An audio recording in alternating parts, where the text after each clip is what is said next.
It could have been worse. Could have been really bad. Yesterday was Easter and everything was going normal like any other day. But then we got home and first thing we noticed was there was a giant rut in our driveway. Unusual. Second thing we noticed was the smell of smoke. We smelt burning leaves. So we cast our eyes to the horizon and looked for smoke. We didn't see any. So we weren't that alarmed. We were going to go out and scour the road and see if there was any fires that we needed to worry about. On our way out for Easter to go and eat with family, we noticed that our dog's chuck-it ball was in our rhododendron bush, and we made a mental note. We got to go get that so we can play ball with the dog. So after coming home, Dan went to go get the chuck-it ball only to notice it's charred and melted. While we were gone enjoying Easter, having Easter egg hunts with the family, our property border was on fire. Maybe about an acre or more got burnt. Now, we were lucky. It didn't jump to the house. The firefighters apparently got here really quick.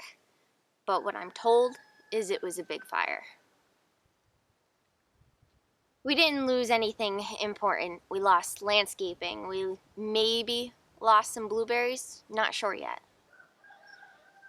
But the scariest part is seeing all the charred woods around our property.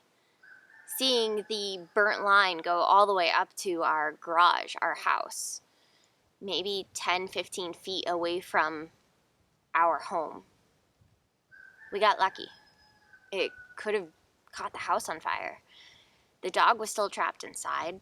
We could have lost our dog. We could have lost everything. But we were lucky. I'm gonna show you around, let you see some of the damage that has happened.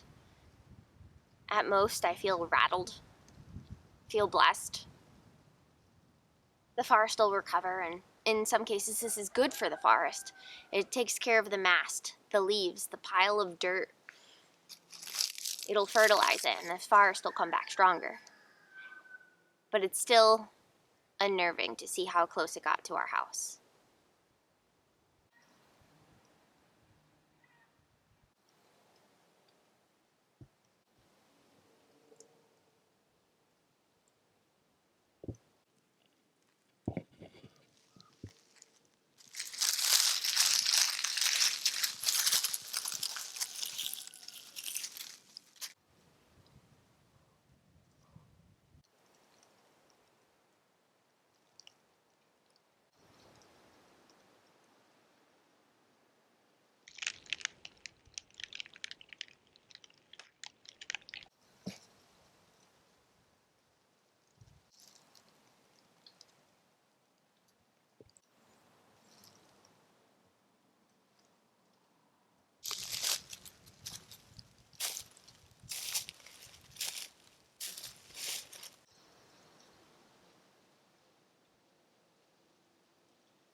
I don't know what would have been scarier. Coming home like we did and finding our property burnt and charred, smelling like burnt leaves, or coming up the driveway and seeing all the flames licking at the trees and the branches. I'm grateful that somebody called it. Makes me really not want to leave the house, even though that is an irrational response, but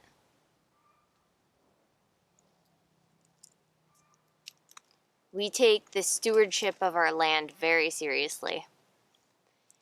We try to take care of it very well. We spend more time outside than we do inside. So seeing something like this rattles me, rattles my husband.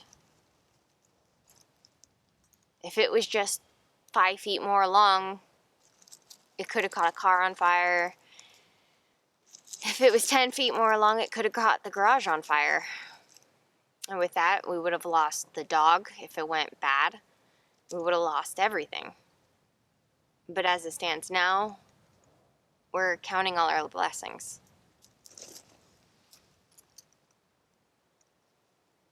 It could have happened in a worse spot. The barns could have caught on fire. We could have lost livestock, but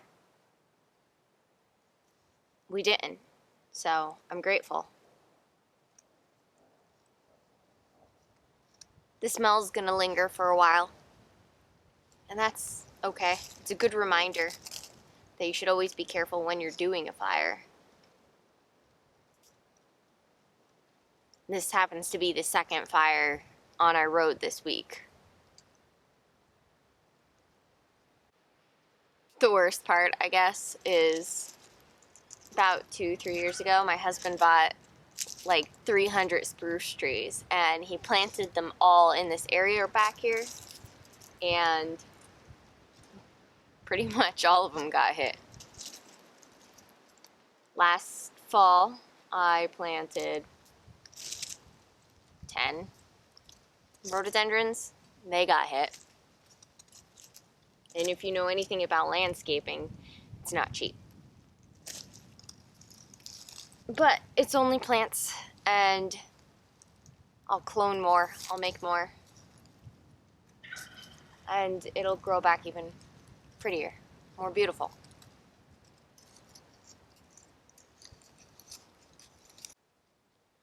So thanks to all you firefighters that came out on Easter Sunday to take care of what could have been a disaster. Truly, thank you.